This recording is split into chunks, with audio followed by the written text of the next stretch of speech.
O camarada Sebastião Eugênio foi entrevistado pela República sobre a conflagração europeia.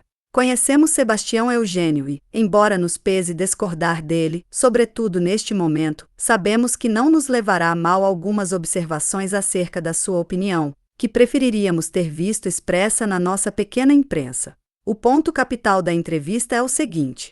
Posta a questão nestes termos, eu acho que, neste momento, se deve abrir um parênteses e pondo a liberdade humana mais alta do que tudo, nós todos, os que a amamos e que sem ela somos esmagados, concorrer para a derrota das hostes do Kaiser. De resto é assim que pensam as grandes figuras do movimento operário de todas as nacionalidades. Veja, por exemplo, Kropotkin, que ainda há dias o dizia numa carta a um amigo. E o velho agitador já há 20 anos pensava assim, sustentando que no caso de uma invasão alemã seria capaz de pegar numa arma. Ainda há poucos dias, na última expedição para a África, partiu como voluntário um amigo meu que segue em política os mesmos princípios que eu sigo.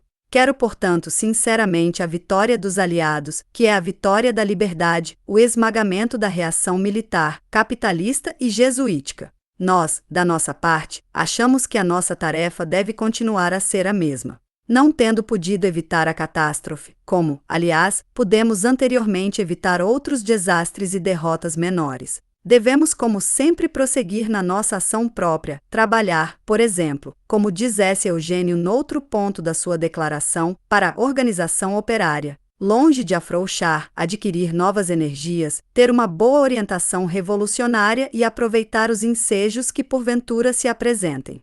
Quanto às grandes figuras, não nos fica lá muito bem o emprego desse argumento de autoridade, de valor muito relativo. Em todo caso, o nosso amigo está mal informado, várias grandes figuras. Numerosos militantes conhecidos e estimados e mesmo a maioria dos anarquistas de todos os países não querem sair do seu papel específico de inimigos do Estado e do capitalismo. Exploradores, opressores e burladores das massas e fautores de chacinas internacionais.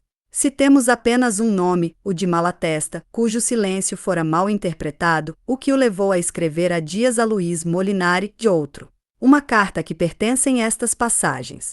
Eu poderia ter-me simplesmente calado, porque me basta dizer-se uma pessoa anarquista para implicitamente afirmar a sua aversão pela guerra e por qualquer colaboração com os governos e burguesias que, por escuros interesses e arcaicos atavismos, provocaram a cruel catástrofe em que está mergulhada a Europa. Se receberes esta carta, obsequiar-me-as aproveitando o primeiro ensejo para declarar que o meu silêncio é devido a circunstâncias pessoais e de modo nenhum a hesitações na condenação mais absoluta da guerra e de uma participação qualquer dos que se dizem anarquistas.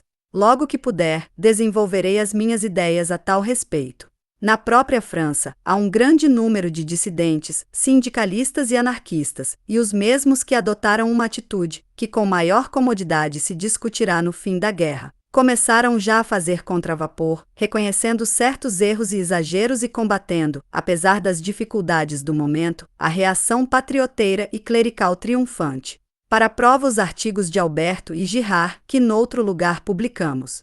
Agora, lá ao ir para a África, para as colônias, combater o imperialismo, é que nos parece um pouco forte demais. Kropotkin pede apenas que se expulse o invasor do solo belga e francês, e não nos consta que a Bélgica e a França sejam na África do Sul.